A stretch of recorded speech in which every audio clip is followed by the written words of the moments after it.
Política local. Ivan Gonçalves, Manuel Pisco e Nuno Matias analisam a atividade municipal da região.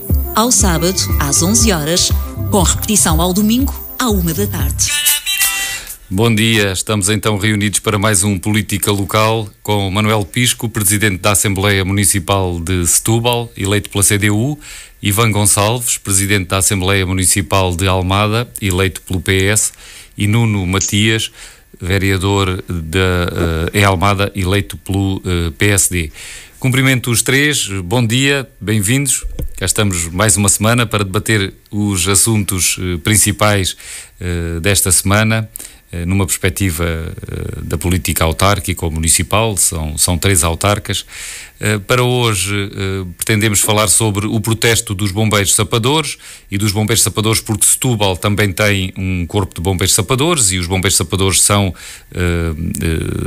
serviços de bombeiros ligados aos municípios. Aliás, a Ministra diz que os funcionários são dos municípios, recordou isso no dia do protesto na Assembleia da República, na escadaria da Assembleia da República, e disse também que as reivindicações que levaram a este protesto dos bombeiros sapadores têm mais de 2 décadas.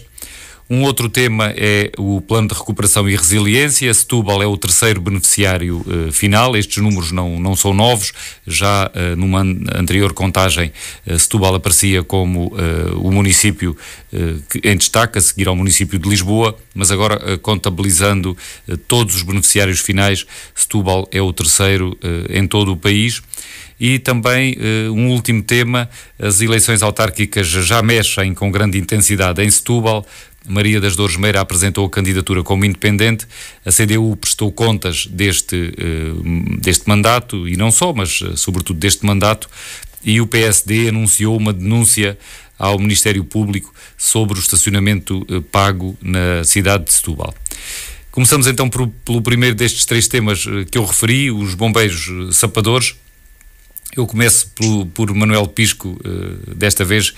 Manuel Pisco, os bombeiros sapadores em Setúbal têm tido na última década um panorama de pouca paz social. Houve grandes conflitos, digamos assim, em termos de greves, protestos do Corpo de Bombeiros, que levou até à saída do comandante dos bombeiros sapadores de Setúbal e a sua substituição. Daí para cá a coisa tem estado mais calma, mas agora parece que passamos de um plano local para o plano nacional, e até neste protesto dos bombeiros sapadores, os bombeiros de Setúbal tiveram, em termos de participação, um papel de algum destaque. Este protesto é sobre as condições de trabalho. Os bombeiros sapadores queixam-se de não terem um estatuto que aguarda há 2 décadas para ser aprovado, e a Ministra teve esta leitura e sublinhou que se trata de, quase que a dizer que é um problema, por um lado, dos municípios, porque são funcionários municipais, e por outro que a reivindicação não é de agora, já tem 2 décadas. Como é que olha para esta situação, Manuel Pisco? Bom dia a todos. Esta situação dos bombeiros, de facto, não é vê-se agora claramente que não era uma situação particular de Setúbal. Era particular em termos de visibilidade, em termos de mais agressividade reivindicativa, mas, por exemplo, nota-se que o comandante deve ser substituído. Mas antes deste comandante, que estava aqui em Setúbal, ser substituído, vários outros comandantes, por razões idênticas, também foram substituídos. Agora, parece que Setúbal tem mais encanto, não é só Coimbra, não é? É mais visível, e aquilo que acontece em Setúbal tem sempre uma certa lupa em cima, em termos mediáticos, e nota-se mais. Agora, com aquilo que se está a passar a nível nacional, e aqui depois deste ciclo de incêndios, de grandes incêndios, voltou-se a repetir, e os bombeiros, julgo eu, com uma primeira administração, foi a primeira que eu percebi na Companhia de Sapadores Bombeiros de Lisboa, curiosamente, onde agora estão colocados 4 dos bombeiros que estiveram aqui a dinamizar os protestos em Setúbal, foram transferidos a pedido deles, creio, para os sapadores de Lisboa. E a coisa volta a ser notória. Os bombeiros têm boa parte de razão, eventualmente, mas não terão toda, não é? mas tem boa parte, não votaram todas, sobretudo olhando às formas de protesto, que já foram também utilizadas aqui em Setúbal, queimar pneus, deixar ali, enfim, situações em que estavam na rua, na via pública, frente ao quartel dos bombeiros, ali uns postos, uns pneus, uns montes, umas cruzes e uns caixões, coisa que valha. Portanto, a forma de protesto torna-se um pouco agressiva e não própria daqueles a quem chamamos, né, e que devem assumir-se como os bombeiros, os soldados da paz. Mas depois estas manifestações mais agressivas não são condizentes com essa condição de soldados da paz. Podemos dizer o mesmo em relação à PSP ou à GNR quando fazem protestos também. Se devem proteger a ordem pública, depois é mal entendido que provoquem desordem pública, não é? Isso também já aconteceu, lembramos da maior, que foi dos secos e molhados. Ora, o que é que está no fundo da questão?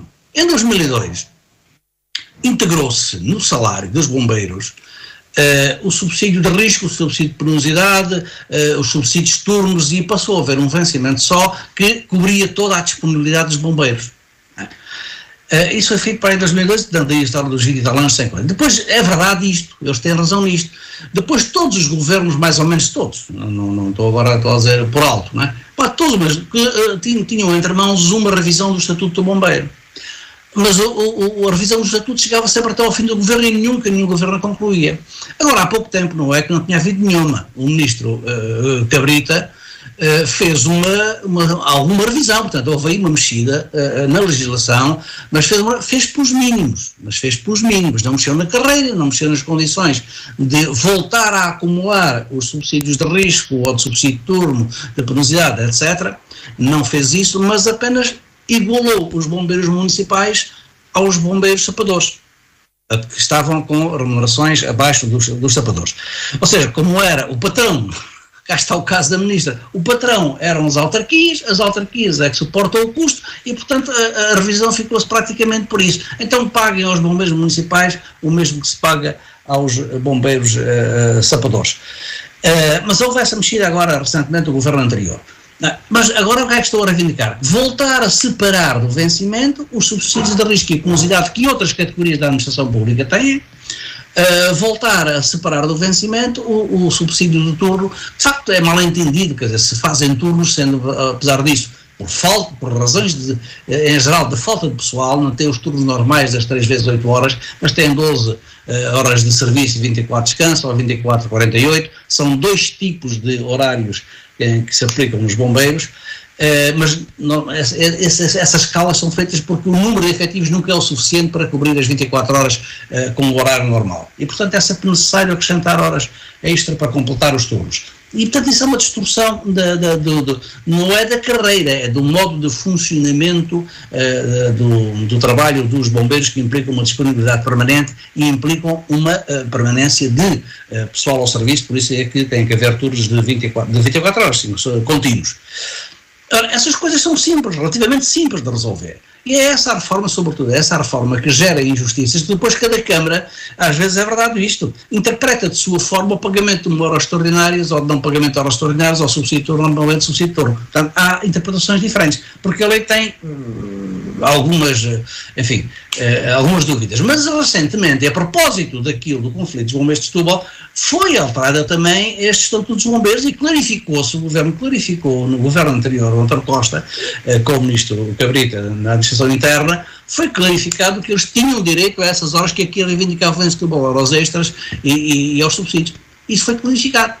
Portanto, e passaram a receber. Agora, é evidente, mas o Estatuto Remuneratório dos Bombeiros, a razão do fundo principal que agora estou a protestar é a equiparação àquilo que o atual governo fez em relação a outras categorias, a começar pelos professores.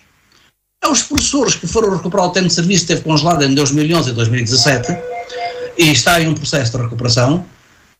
Depois as outras categorias da administração pública ficam a ver-se para trás em relação a medidas, algumas extraordinárias, que estão a ser tomadas para recuperar o trabalho até dos aposentados nos hospitais, no Serviço Nacional de Saúde, para recuperar o trabalho dos médicos depois da aposentação, Mas eles colocam também a questão da aposentação, porque é de facto uma profissão de desgaste rápido e não se pode pensar que um funcionário, um bombeiro aos 50 anos tem as mesmas condições físicas para ir combater um fogo como qualquer pessoa de 20, 30 ou 40 anos, não é?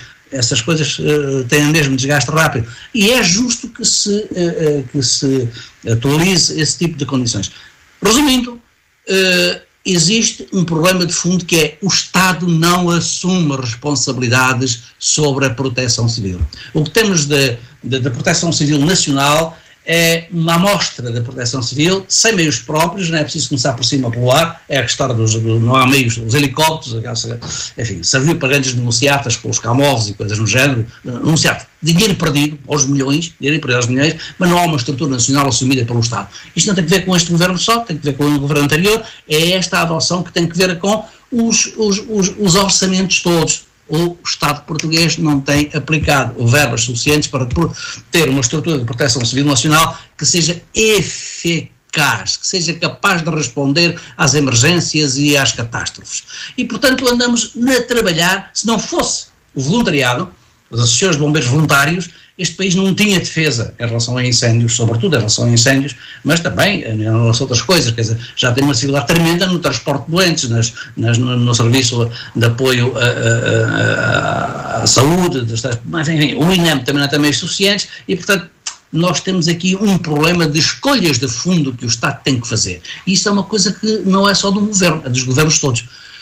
Temos meios para a saúde suficientes ou não temos? Temos meios para a proteção civil ou não temos? E de facto não temos e isso vai gerando estes problemas. Agora, eles têm a razão que é a altura de rever e comparando com as recuperações de tempo de serviço e os avanços que foram feitos noutras categorias, noutras carreiras profissionais, então estes também dizem, bem, nós também temos, e de facto é assim, porque senão não há igualdade de tratamento em relação aos funcionários públicos. E estes são os funcionários de primeira linha de emergência e, portanto, sentem-se com razão para falar alto e até, pronto, descuidando-se. Isso aí já não podemos dizer que tem razão, descuidando-se para manifestações excessivas são os que funcionários, não abonam nada para o seu bom comportamento. São os funcionários públicos na primeira linha da defesa ou da proteção civil, mas a esmagadora maioria dos concelhos dos municípios não tem sapadores, não tem bombeiros sapadores, portanto o nosso sistema depende em boa parte, em quantidade, muito mais de outro tipo de bombeiros. Estas corporações saem manifestamente mais caras do que as corporações mistas ou de voluntários e isto coloca também a questão de saber se devemos investir mais em bombeiros sapadores ou se, pelo contrário, deve ser mais no outro modelo de bombeiros, que são ainda os maioritários no país, até tendo em conta os protestos, o tipo de protestos e a força que este tipo de corporações ganha, com protestos que muitos consideram radicais a favor das suas condições. Mas deixa-me só dar esta nota, repare, nós estamos aqui a dar a nota de a salvação do país em termos de proteção civil e a atuação de bombeiros, é do voluntariado, são das associações de bombeiros voluntários. Era isso que eu estava a sublinhar. O país estava aflito. Mas este protesto não é desses. É isso mesmo que eu estava a sublinhar. É que são uma parte mínima em todo o sistema de proteção civil. Este protesto é dos sapadores, que são os bombeiros profissionais, equiparados a funcionários públicos, cujos vencimentos são suportados pelas autarquias. Mas definidos pelo Estado. E definidos pelo Estado, o Estado é que define o estatuto. Grosso modo, são também os soldados da paz que melhor remunerados, que têm uma carreira com melhores condições e que são também aqueles que têm protestos mais visíveis neste momento e também no passado. Eu perguntava agora a Ivan Gonçalves o que é que gostava de dizer sobre isto e também sobre as formas de protesto que foram utilizadas designadamente agora em concreto neste protesto desta semana na escadaria da Assembleia da República. Bom, antes de mais, muito bom dia a todos vocês e a quem nos ouve lá em casa.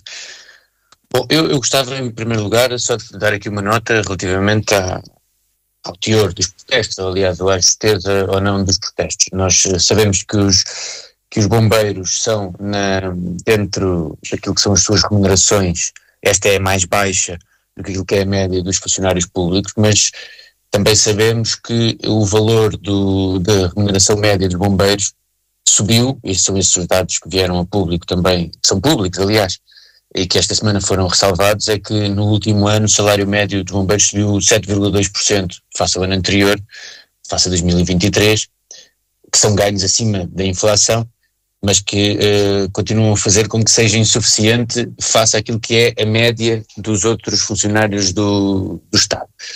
E, portanto, não retirando a justeza das suas reivindicações, tem existido ganhos para a sua profissão.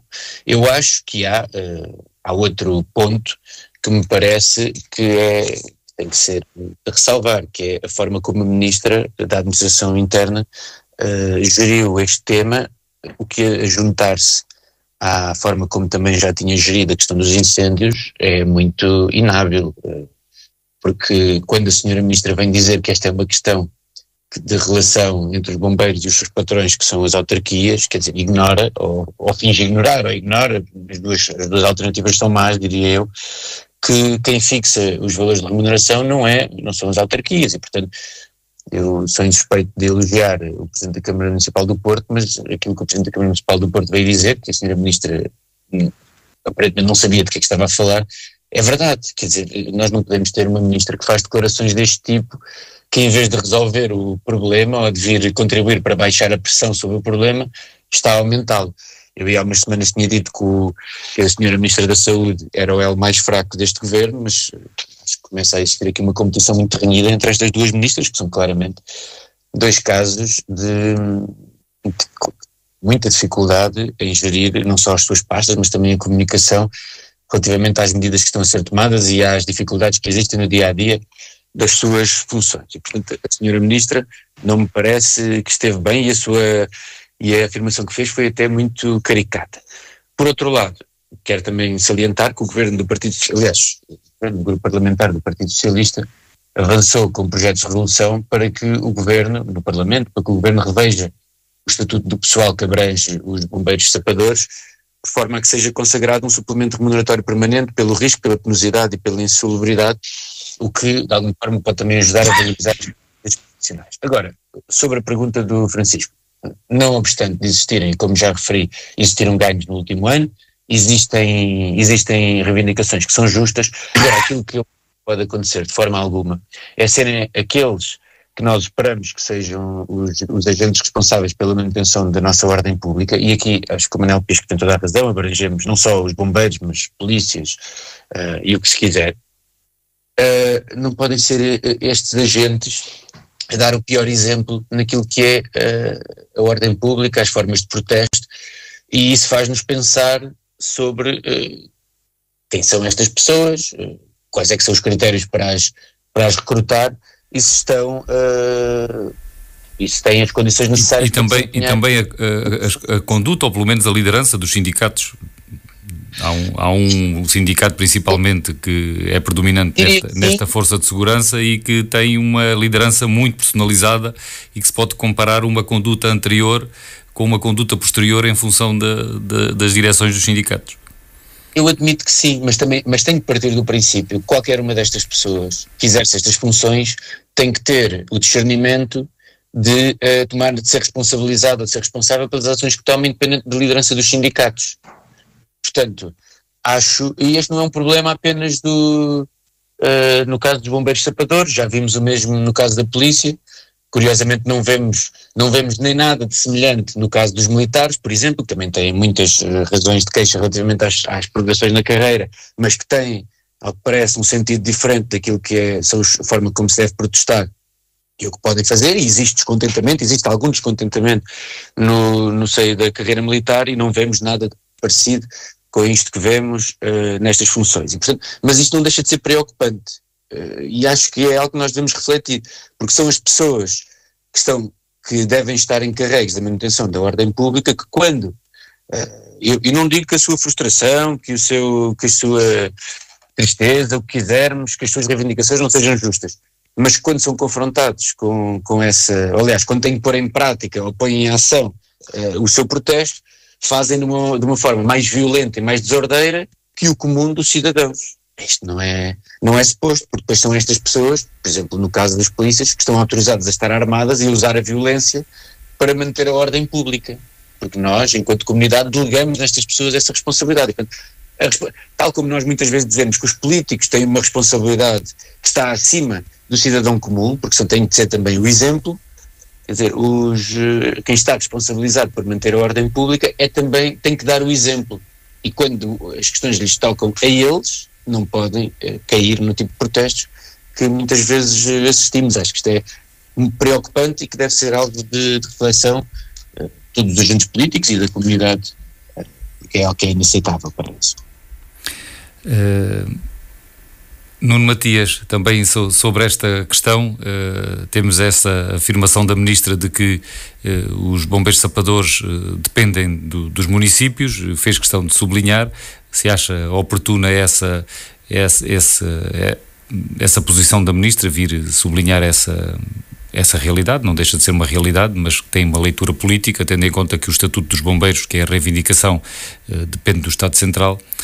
E, por outro lado, o que é que tem a dizer sobre o próprio Estatuto dos Bombeiros, não só quanto à oportunidade, tendo em conta que isto é uma reivindicação já com mais de 2 dezenas de anos, e por outro lado também quanto à própria substância, porque os subsídios que já aqui foram referidos e que o Ivan Gonçalves agora também já referiu, como o Manuel Pisco tinha dito já anteriormente, entretanto foram incluídos no salário, digamos assim, num único subsídio, e agora há aqui aparentemente uma reivindicação para que se volte a acrescentar um subsídio que já existe, embora tenha sido integrado e não tenha esse nome atualmente.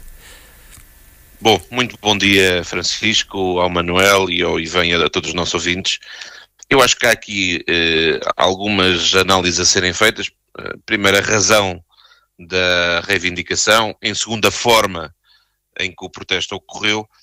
E em terceiro lugar, esta confusão um bocadinho, eu diria, mais pirotécnica do ponto de vista partidário, que é a interpretação das palavras da senhora Ministra, e eu começaria por aí.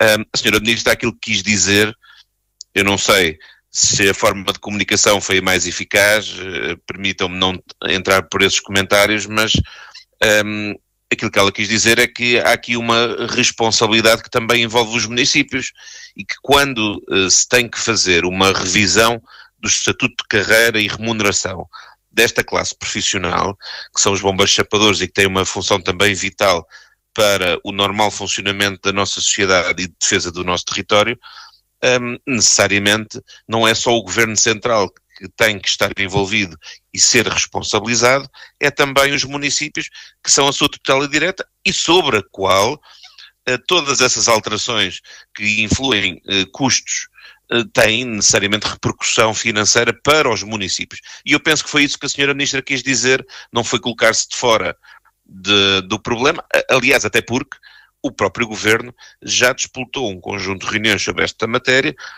e por isso não vi em nenhum momento que houvesse ali a intenção de se colocar fora do problema ou que se colocar fora da equação da solução.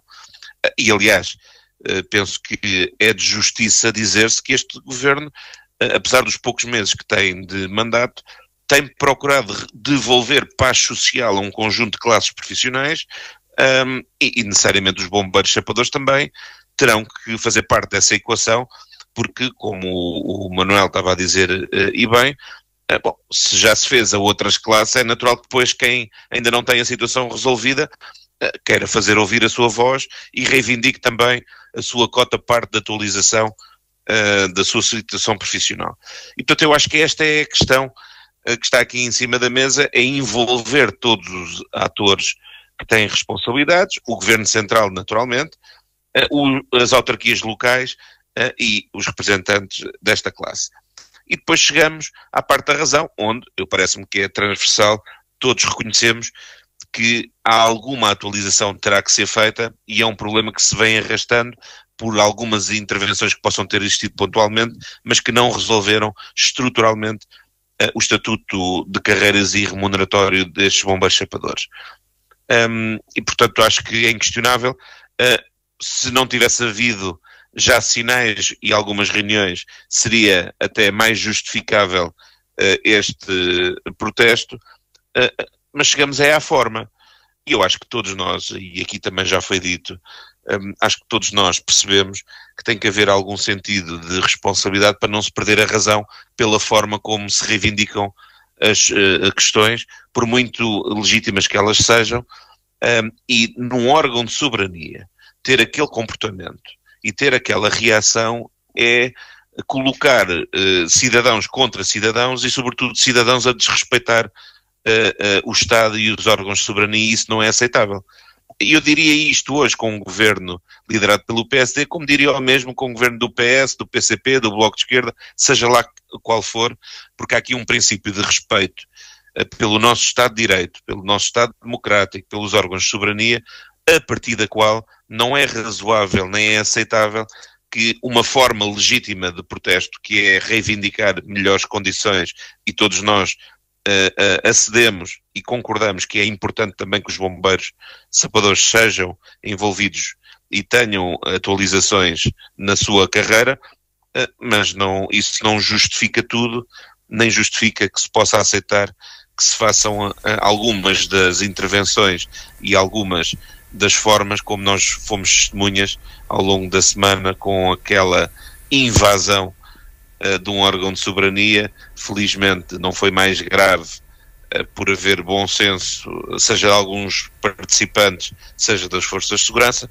Agora é importante que não se perca a razão pela forma como se procura apresentar o protesto, porque não é pela força nem é pelo desrespeito que se acrescenta razão ou que se acrescenta urgência. E com isto concluímos esta primeira parte do programa sobre a questão do protesto dos bombeiros sapadores, sem prejuízo de qualquer um dos três, designadamente o Manuel Pisco e o Ivan Gonçalves, acrescentarem mais alguma coisa muito breve, agora já na outra ronda, sobre outro tema. E o outro tema é o plano de recuperação e resiliência, em que se ficou a saber que Setúbal é o terceiro beneficiário final. E quando digo beneficiário final não digo apenas municípios, mas também outros beneficiários, incluindo do setor privado, com maior bolo, digamos, da chamada bazuca. Setúbal surge no terceiro lugar entre os beneficiários. Curiosamente, os três primeiros beneficiários são precisamente municípios. O município de Lisboa com 200 milhões de euros, 200,8, o de Oeiras com 169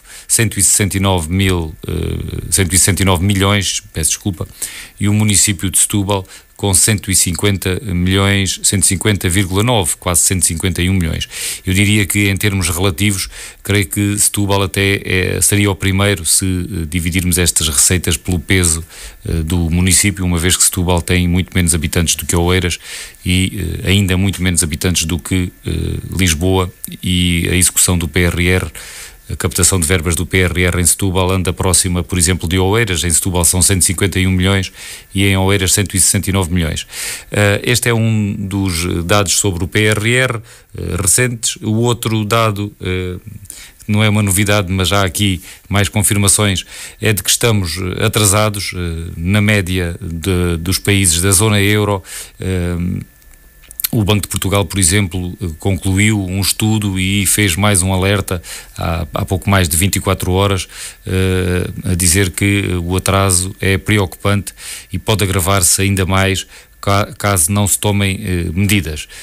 Foi um alerta do Banco de Portugal. Eu já comecei por Manuel Pisco há pouco.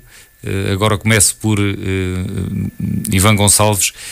Estes números da execução do PRR e também o estado da execução dizem-lhe alguma coisa? Por exemplo, dá alguma importância ao facto de Setúbal ser o município com, aqui na região de Setúbal, com maior taxa de captação de valores neste tipo de financiamento?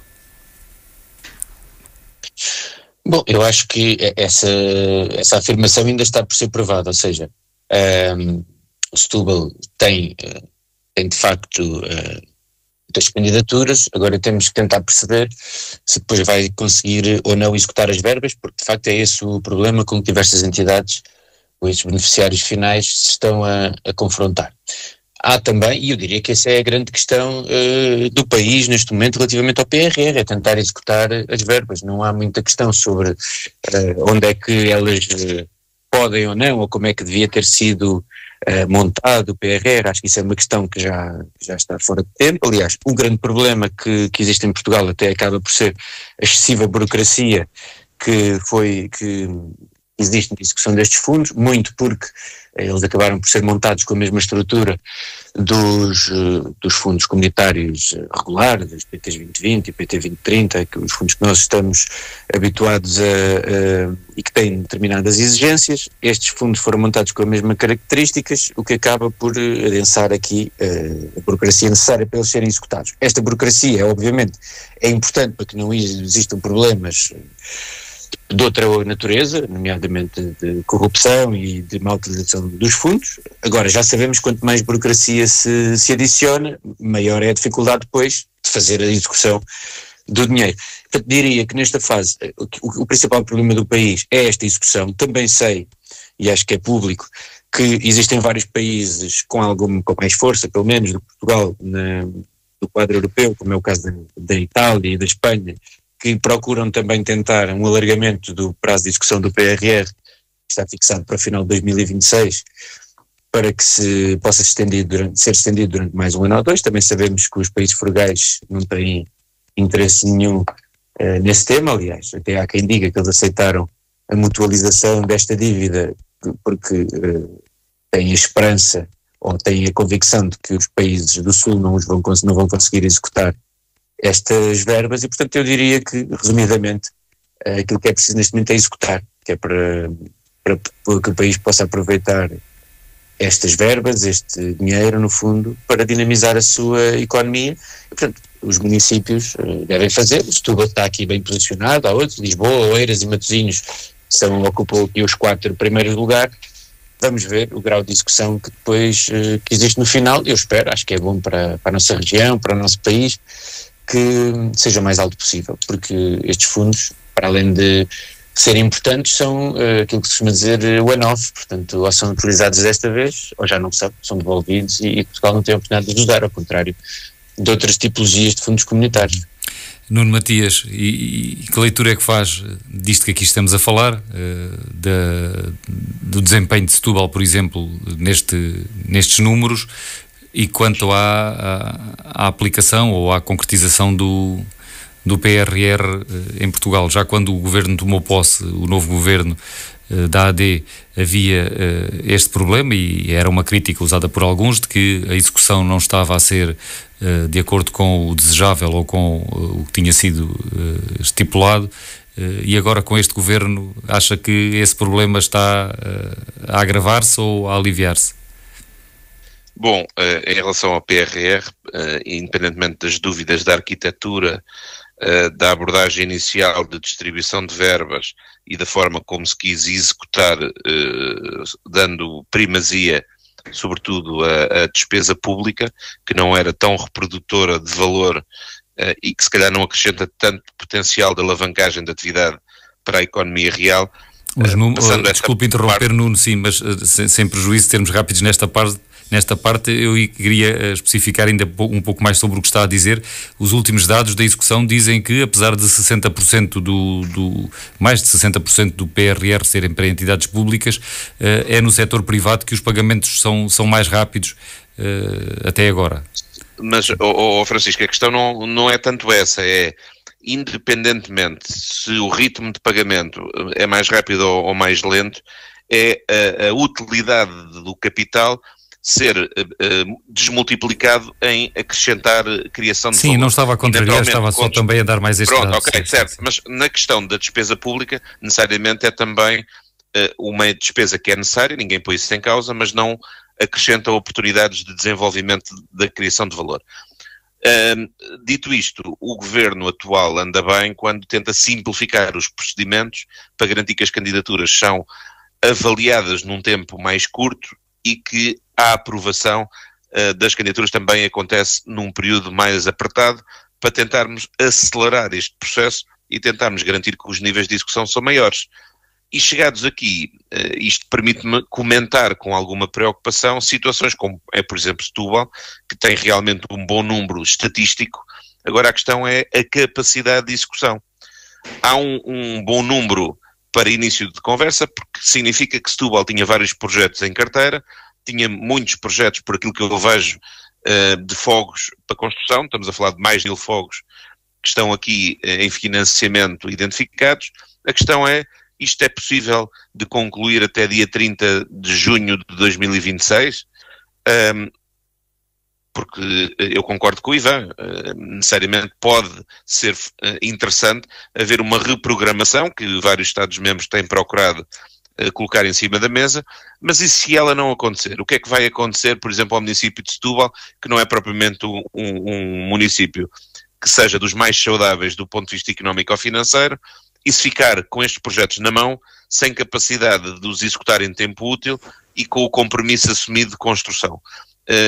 Vai ficar com o ónus, uma vez que não executando não vai receber as verbas que se comprometeu para estes financiamentos, que foram objeto certamente de projeto, de concurso público para construção, e que necessariamente vincula o município para essa mesma execução, mas depois pode não ter a componente de receita para a regularizar, e isso é também preocupante quando se alavanca um conjunto de projetos e depois, se calhar, os pés são de barro, e se as coisas não correrem bem nos tempos e nos calendários, podemos ficar com os projetos a meio ou com problemas económico-financeiros daí resultantes.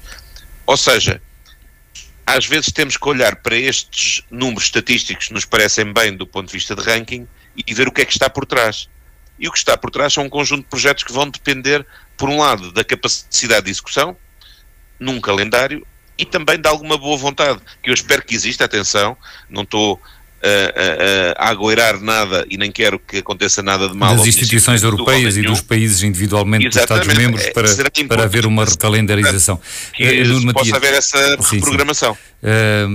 Manuel Pisco, começava por perguntar-lhe se o modelo de financiamento que está em cima da mesa atualmente, a que os municípios podem recorrer para pagar a sua comparticipação nestes projetos, é o adequado. Temos ouvido queixas, até inclusive da Presidente da Câmara de Almada, de que o esforço exigido aos municípios é demasiado, e, por outro lado, pedia-lhe que nos ajudasse a compreender, no seguimento do que aqui foi dito agora ainda, em último lugar, pelo Nuno Matias, como é que está a execução em Setúbal do PRR destes 150 milhões de euros, do que lhe é possível conhecer, como é que estamos?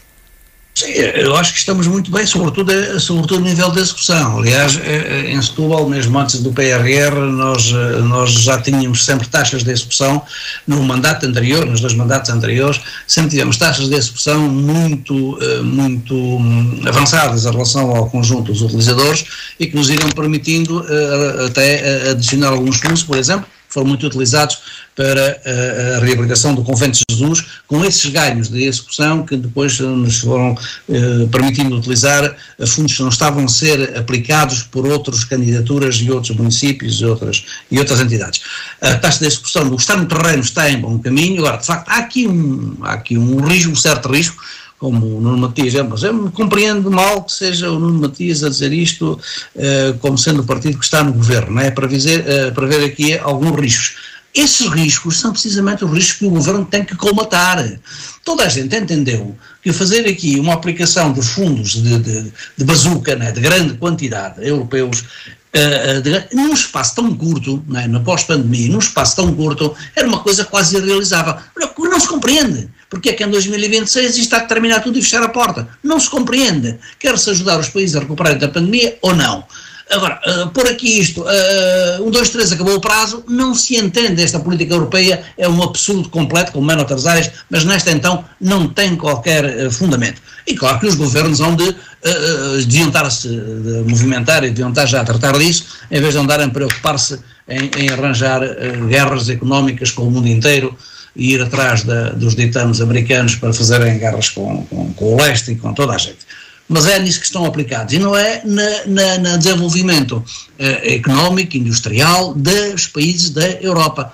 Não pode terminar em 26 o PRR, é óbvio, não há condições no país todo. Por exemplo, todos estes investimentos, estes tais de comissão são aplicados, estas verbas que estão aqui são possíveis porque Setúbal estava preparada para isso. Tinha os projetos, tinha o plano estratégico de habitação, tinha o levantamento feito. E recordo que o total que se apurou para resolver de facto o problema para a próxima geração em Setúbal com habitação não eram 150 milhões, são 300 milhões. São necessários 300 milhões. Até agora estão aqui alocados estes 159 milhões, quase 160 milhões em Setúbal, que estão em execução. Mas isto implica um esforço de facto financeiro das autarquias. A Presidente da Câmara da Almada tem razão. Então, aqui alguns exemplos assim de maior volume. O valor de investimento de 13 milhões, por exemplo, no bar do Forte da Bela Vista, que está agora em curso, está em plena execução, está em andamento. O valor de investimento é 13 milhões, mas o valor que não é elegível, portanto é pago pela Câmara, são 810 mil. No valor de investimento de 32 milhões, que é o caso da Bela Vista do Barro Amarelo, 32 milhões, nós temos aqui um valor não elegível de 2 milhões, pago pela Câmara. Portanto, o valor vai por aí, 22 milhões no bar da Quinta de Santo António, destes 22 milhões não é elegível 1,5 milhão. Portanto, esta parte não é elegível que as câmaras suportam, eu sei que em Setúbal isto está calculado com a capacidade de financiamento do município. Agora, se forem reduzidas, se começarem a ser atrasadas como têm sido, que começarem a chegar a tempo e horas, os municípios vão ficar com uma dificuldade financeira muito grande, quem está nesta batalha da habitação. Não são todos os municípios do país, não diz respeito a todos, no interior não há apostas na habitação como tem que haver nos municípios das áreas metropolitanas, não é? Agora, é um problema sério. Se a eficiência da gestão deste sistema compete ao governo, não compete aos municípios, não podem fazer nada, não é? É limitar-se a fazer as contratações nas condições em que os concursos podem ser adjudicados, e normalmente é com preços superiores. É muito frequente o caso dos concursos públicos para esta adjudicação das empreitadas ficar deserto e depois ter que se adjudicar e lançar novos concursos com preços mais altos, que o governo não tem estado a cobrir, e isso vai a contas, vai a encargo das câmaras. Portanto, aquilo que o Nuno Matias estava a dizer é um risco, sim, porque o risco não é a questão da capacidade de execução, o risco é a ineficácia da gestão dos fundos, que é tradicional dos nossos governos.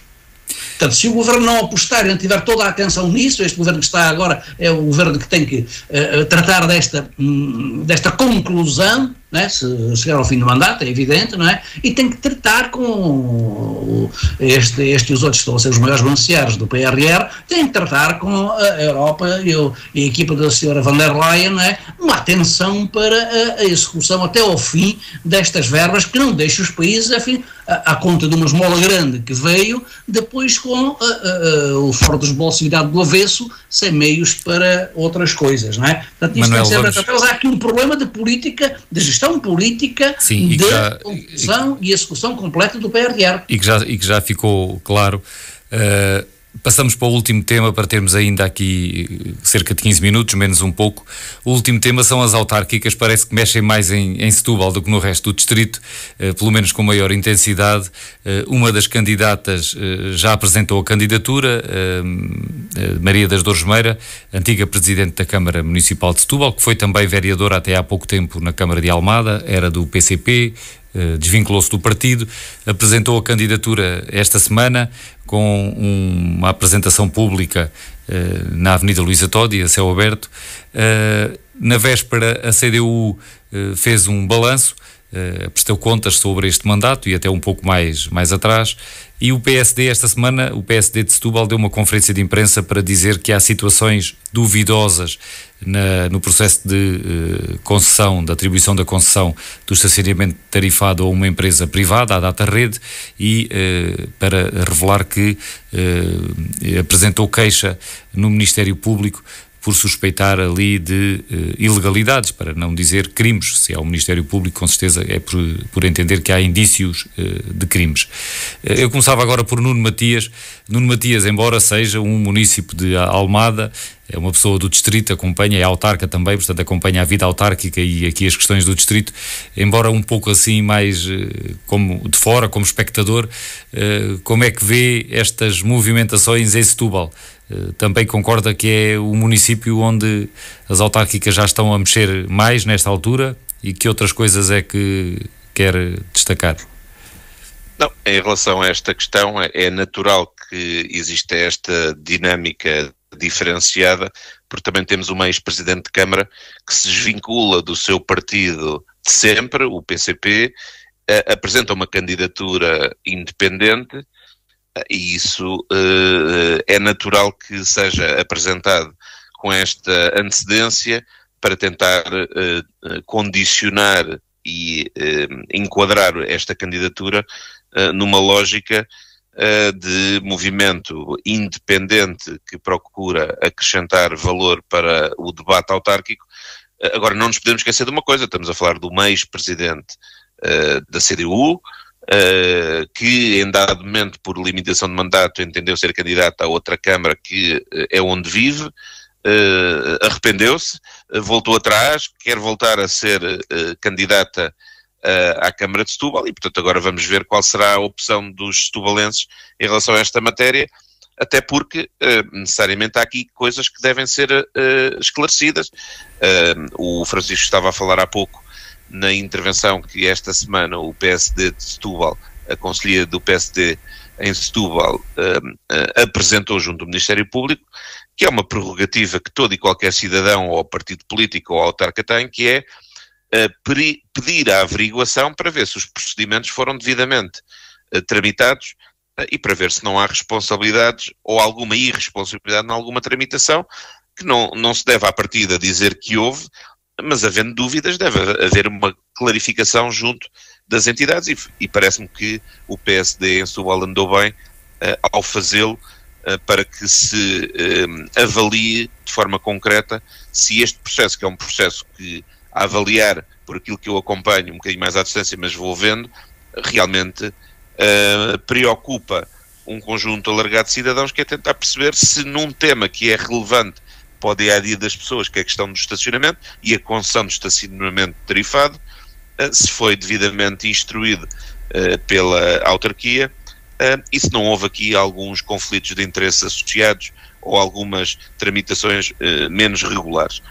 Havendo dúvidas, pede-se às entidades competentes para esclarecer, e portanto foi uma forma certamente de também participar nesta fase daquilo que é a definição, por um lado, das eventuais candidaturas, por outro, daquilo que é o posicionamento estratégico, político e a visão para o desenvolvimento do território, e em terceiro, naturalmente, numa altura em que o ex-presidente de Câmara quer voltar a candidatar-se ao lugar, haver aqui clarificações, que certamente não foi só o PSD a opinar e a procurar posicionar-se, certamente os outros partidos vão fazer o mesmo, e aliás a própria autarquia, o Executivo Comunista, fê-lo ao tentar, com a prestação de contas, também condicionar a semana política do Conselho de Setúbal. Marcar a agenda. E portanto, é a agenda normal. É uma leitura óbvia. É uma leitura óbvia também essa, como em parte o Nuno Matias estava a reconhecer, o próprio PSD, ao ir agora tomar esta iniciativa de apresentar uma denúncia de uma matéria que já não é nova, também já tem, pelo menos há um ano que se vê muita coisa dentro disto que o PSD agora referiu, mas ao optar agora, é naturalmente que é também para dar prova de vida e tomar a sua posição neste momento relativamente às futuras eleições autárquicas. Ivan Gonçalves, também lhe pedia, como espectador, com alguma distância, como é que está a assistir a isto em Setúbal, e também relembrar que não é só em Setúbal que pode haver relevantes candidaturas independentes de pessoas que estavam integradas em partidos. No Montijo também o presidente da maior junta de freguesia, Caria, já veio dizer que vai ser candidato independente. Há um movimento em formação e cerca de uma dezena de pessoas desvincularam-se da Conselhia do PS no Montijo. Portanto, não é só em Setúbal que podemos ter candidaturas que representam decisões relativamente a partidos. Ivan Gonçalves. Bem, sobre a questão do Montijo, posso dizer muito rapidamente, não era esse o tema, mas em detalhe foi-se. É verdade, sim. o Sr. Presidente da Junta de Freguesia, pelos vistos, segundo veio a público, tinha a ambição de ser candidato pelo Partido Socialista, entendeu que o Partido Socialista não lhe candidato a Presidente de Câmara pelo Partido Socialista, como sei, ele foi Presidente da Junta de Freguesia durante algumas décadas em nome do Partido Socialista, que tinha a ambição, que é uma ambição pessoal e legítima, de ser candidato a Presidente de Câmara. O Partido entendeu que o Partido Socialista não lhe ia dar essa oportunidade de ser o candidato do Partido Socialista a Presidente de Câmara, depois na sequência das eleições internas do Partido Socialista, e desvinculou-se para procurar perseguir essa ambição pessoal. Eu não simpatizo muito com esse tipo de posições. Mas Ivan Gonçalves, sendo isso que diz, mas também não é só isso, não é só Fernando Caria que se desvincula do PS no Montijo. Há cerca de uma dezena de pessoas que também estão a sair além dele, não é?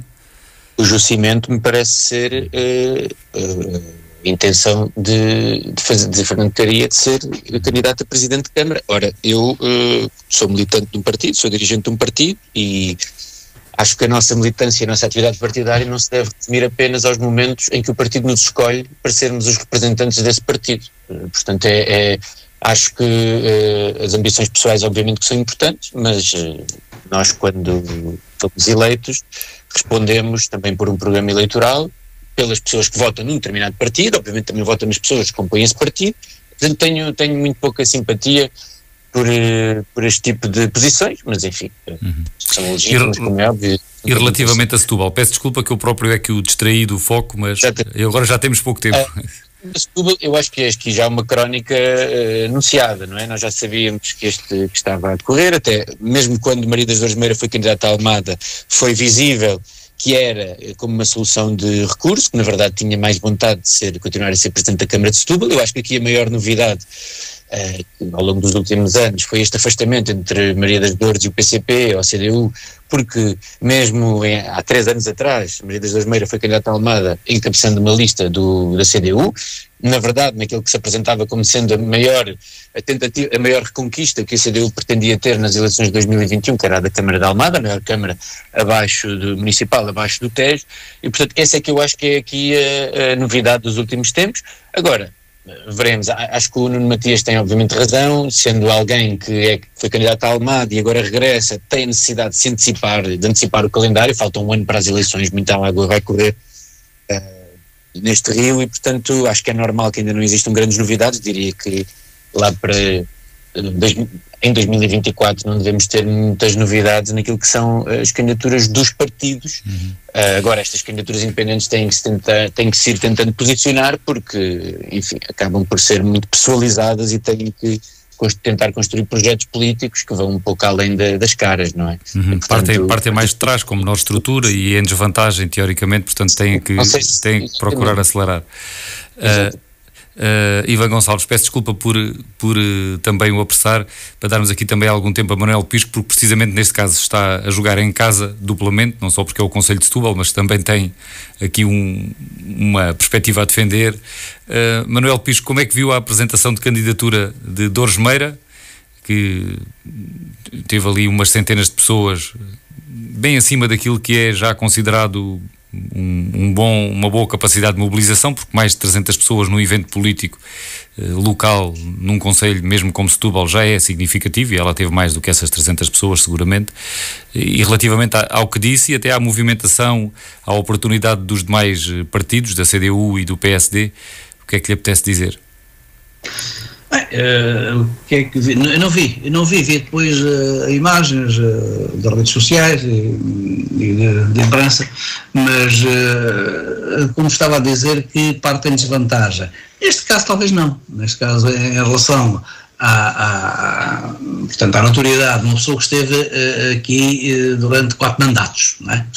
4 mandatos em Setúbal, 16 mandatos, 15 deles como Presidente de Câmara, não tem nenhuma desvantagem em termos de notoriedade. Portanto, essa desvantagem nesta candidatura não existe. Quando muito em termos de estrutura, não é? Em termos de estrutura partidária, que dá um grande suporte a estas coisas, sim. Sim, mas quem teve esta experiência durante 16 anos na autárquica não tem razão nenhuma para ter dificuldades em obter alguns apoios que aparecem para uma organização que pode montar.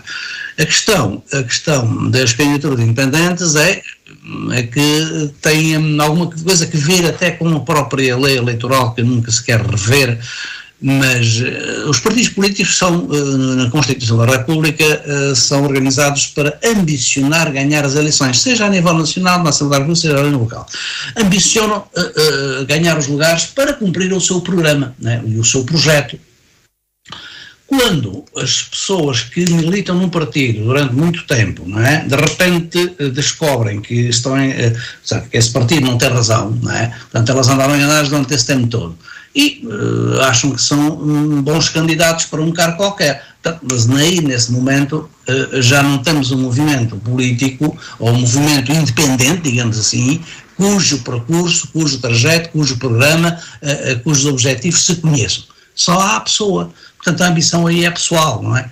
E a ambição pessoal, comparada com a ambição partidária, que é de natureza política e com legitimidade reconhecida, já deixa dúvidas a muita gente. Portanto, vamos ver como é que isto vai acontecer. Portanto, naturalmente, em relação à questão que levanta do PSD, que fez anúncio ou queixa, ou não sei qual é a forma exata, mas isso apareceu agora há poucos dias. A questão do estacionamento, é preciso reconhecer, sempre foi uma questão polémica, não é? Mesmo na altura do procedimento, do concurso, eu julgo que houve visto do Tribunal de Contas sobre isso, não é? Mas na altura foi polémica, eram 3 parques a construir, depois foram só 2, já depois do concurso estar em andamento, ou estar concluído, foi alterado o procedimento, julgo que é essa a questão central que o PSD levanta dúvidas, sempre levantou dúvidas, e depois também tem levantado dúvidas até na sua execução, no cumprimento daquilo que está no contrato, também não tem corrido bem por aí, porque o concessionário não tem estado a cumprir aquilo que estava. Portanto, é um caso que, em vez de lançar apenas achas para a fogueira na altura da campanha eleitoral, o PSD local preferiu agora levantar a questão e pedir averiguação sobre isso, a ver se aquilo foi correto, se não foi correto. Portanto, ainda bem que o faz a tempo e horas, para que não sejam inquinadas com o parece que nas campanhas eleitorais atingem umas proporções sempre um pouco maiores e às vezes podem ter o efeito de enganar as pessoas em relação à percepção que é diferente da realidade que ocorreu. Vamos a ver o que é que isso dá e naturalmente a CDU, o PS e o PSD cá estão à espera de 2 coisas. Já agora não é São Maria das Dores Meira, que tem a sua ambição pessoal de ser outra vez Presidente de Câmara, que não tem nada de especial, já se previa, ou já previa isso há muito tempo, mas também há outra incógnita que em Setúbal, tal como noutros sítios, mas em Setúbal, com a expressão da votação do Chega nas últimas eleições autárquicas, também é a incógnita que está para pesar neste jogo. Portanto, que vai haver uma maior repartição de votos, é certo e sabido. A quem é que vai penalizar? Vamos a ver. Fatores de dispersão é a candidatura individual e é o que pode aparecer, não sei se aparece, mas o que pode aparecer de candidatura do Chega, se mantém os votos que eu julgo que já estarão muito reduzidos em relação à votação que obtiveram a nível nacional. Só temos aqui uns segundos para nos despedir. Até para a semana. Uma boa semana a todos.